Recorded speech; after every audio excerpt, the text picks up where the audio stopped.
organic, unpredictable, unknown, lovely, beautiful, a sense of fulfillment. This is part of the pleasures of life and not the chores of life.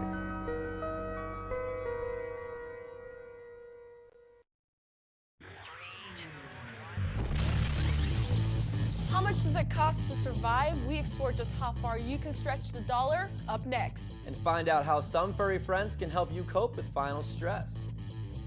And in sports, we've got big nights in Carver and Hilton in back-to-back nights. We have all that coming up at the top of the hour. Daily Iowan TV starts right now.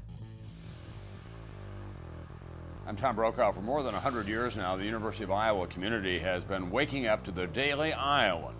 Today, it's the largest newsroom in eastern Iowa. And now you can see the news every night on Daily Iowan TV and get it anytime worldwide at dailyiowan.com.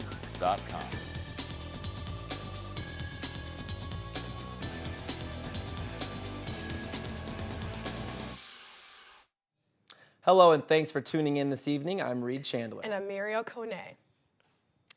It's been a week since protesters marched and chanted outside McDonald's on Riverside Drive, demanding an increase in minimum wage. But is the desired $10 minimum even enough to live on? President Obama seems to think so, and our own Chelsea Brown has the story. $7.25. That's the minimum wage in Iowa, the wage expected for people to live on to get by. Chloe Giffen is an example of a student living off the minimum wage. I'm a host at Takanami. I'm a cashier at Bread Garden, and I'm a marketing intern for a restaurant company based out of Chicago. But she struggles as well to get by. Giffen pays for her out-of-state schooling, her sorority expenses, and everyday necessities on her own. Typically get scheduled once a week during a class, so it's a constant battle between whether I'm going to go to that class or whether I'm going to work. Giffen is also an Illinois native whose minimum wage is higher than in Iowa. The minimum wage difference between Iowa and Illinois is only $1, but comparing between other states that have a secure rate for the minimum wage, the highest minimum wage earned is in Washington with $9.19, and the lowest is in both Georgia and Wyoming with only $5.15 per hour. But could minimum wage be manageable when raising a family? Absolutely not. Not plausible. I don't think you could do it. So with the recent push and protests and Obama's hope to raise minimum wage to at least $10 could help those trying to survive on this limited budget. $10 an hour is what I did all summer, and that was what my bank account was full of when I came here. And that's probably how I've actually survived this semester, from all of my savings from the summer, not from the jobs that I'm working. So $10 an hour is good, but it's not great. Chelsea Brown, Daily Iowan TV. And Iowa's public pension is in good health according to a report analysis by the Iowa Policy Project. The pension system shows the state has 81%, $5.8 billion to be exact, of assets needed to pay the beneficiaries. Some lawmakers, however, say 81% is still too low. Big changes are coming to American meat. The FDA just announced that over the next 3 years, they will be phasing out antibiotics given to cattle. Currently, these antibiotics are used to make cattle grow and then consumed by humans when they eat the meat. The FDA is worried the excessive use of antibiotics is creating resilient bacteria. Steve Swenka, a local farmer, had this to say about the decision. Healthy livestock is way better for the consumer than unhealthy livestock. Banning the antibiotic is not the answer, he said. Instead, Swenka suggests better monitoring of the antibiotics. And finals week is incredibly stressful, and some students are looking to try and relax. Student organization UI Pause brought therapy dogs to campus just in time for finals. The therapy dogs of Johnson County and Corridor therapy dogs of Cedar Rapids are trained to provide comfort, affection, and a little entertainment to help students who need a break from studying. I love coming to see the therapy dogs. They provide so much stress relief for me. During finals week, I just have so much on my plate, and I come here and just pet the dogs, and I feel awesome afterward. The dogs were here on Wednesday, December 11th, and they'll be back again on Sunday, December 15th. The Time Magazine Person of the Year is Pope Francis. The Argentinian Pope has already won much of the world just over 9 months into his papacy. Francis has stirred controversy among conservatives in his short time as Pope, voicing the need to steer focus from social issues like contraception, abortion, and same-sex marriage, saying he is no one or in no position to judge. The issue hits newsstands December 23rd. And still on the way, we have the story on how the Salvation Army is bringing some holiday cheer to local families. And in sports, our basketball insider Ben Ross joins us on set following an Iowa State preview. But first, let's check in with Kelsey Kniff on what Mother Nature has in store in weather. Kelsey? Hey guys, this weather has been freezing, and unfortunately, warm temperatures are nowhere on the horizon in the following week.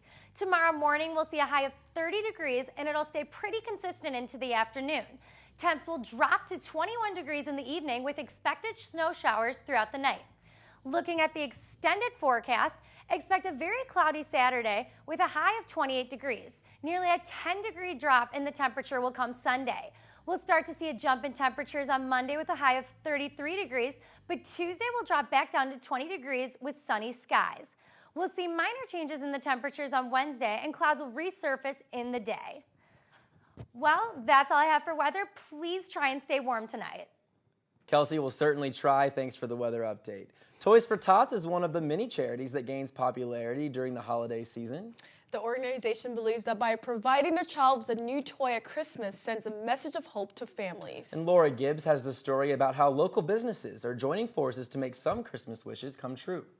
Hey guys, it's holiday season, and sometimes it's hard to remember that this time of year is about giving, not just receiving. Toys for Tots reminds us every year about giving back. I have the story on how the Salvation Army is doing just that.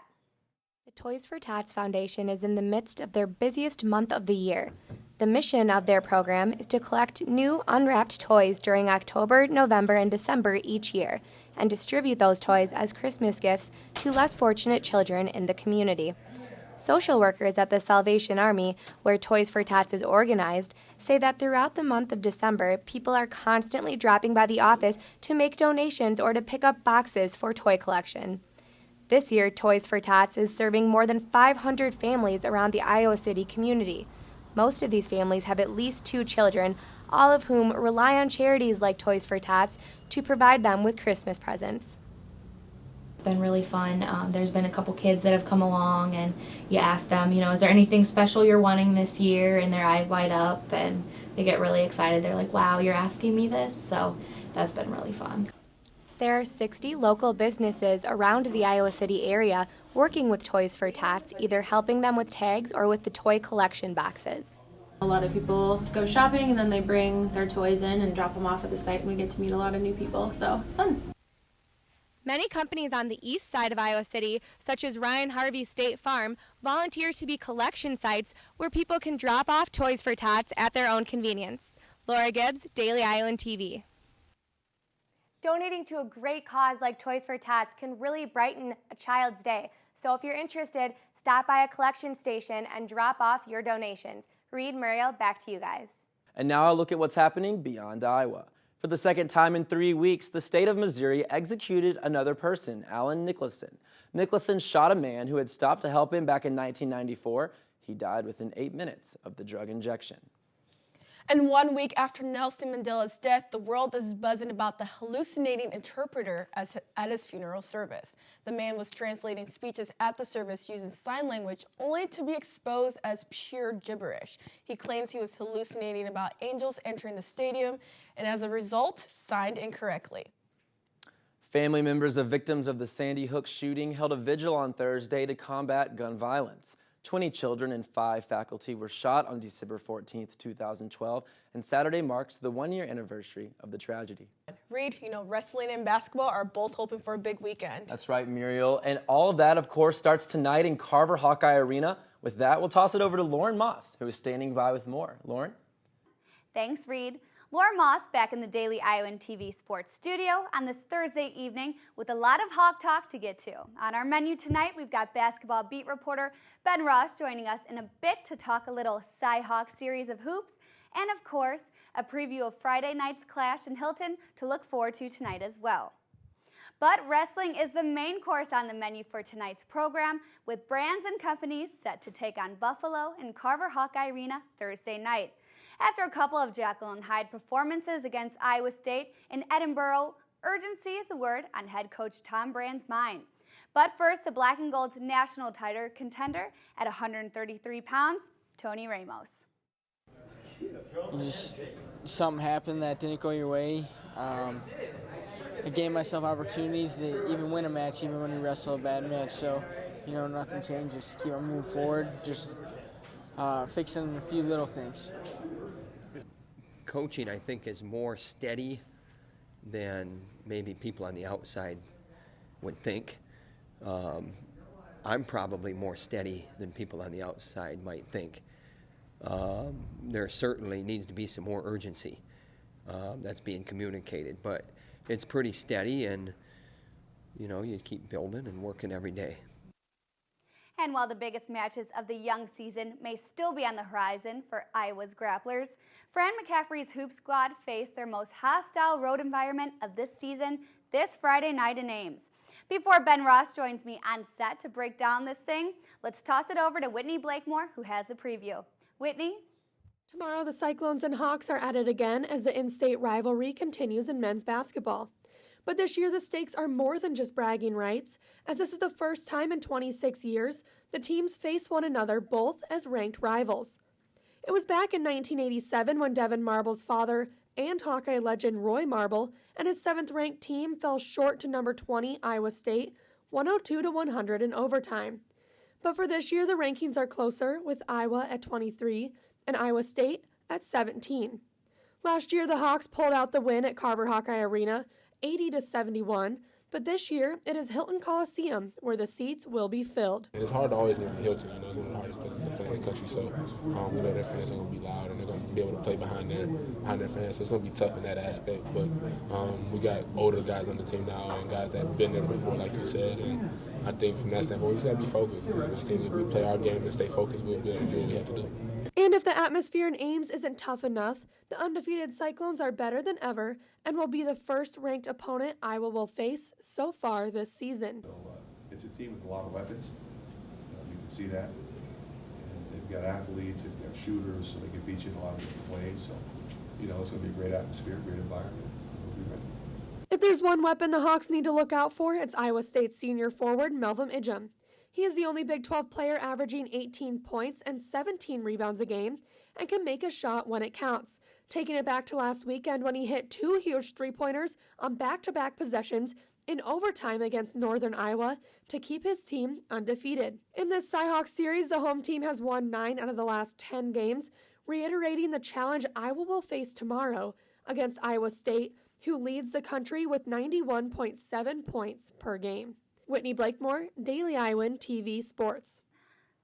All right, we've got Ben Ross now joining me here in the studio for a little Cyhawk talk. And Ben, most fans would expect this thing to get pretty heated tomorrow night, but that's not exactly the case now, is it? Well, yeah, it'll be a very tough game for both teams. You just heard Fran McCaffrey talk a little bit about the mutual respect that both him and Fred Hoiberg have for both their programs. But really, this is the most hyped Cyhawk series basketball game since 1987. Last time both teams were ranked. Only the second time in all the series history where both teams have been ranked. And really, this will be the best basketball game I was going to face so far this season.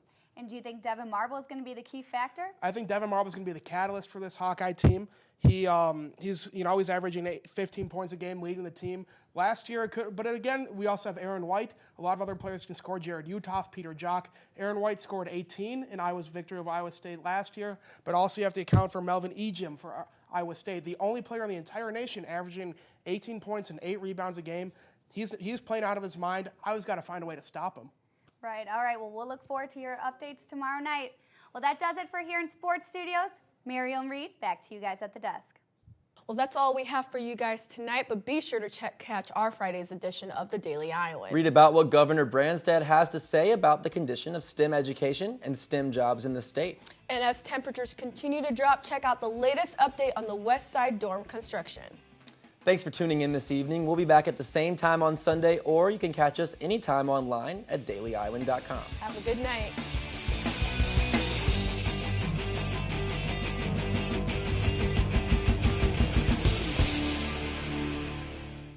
Iowa SJMC. Want a major that'll take you somewhere?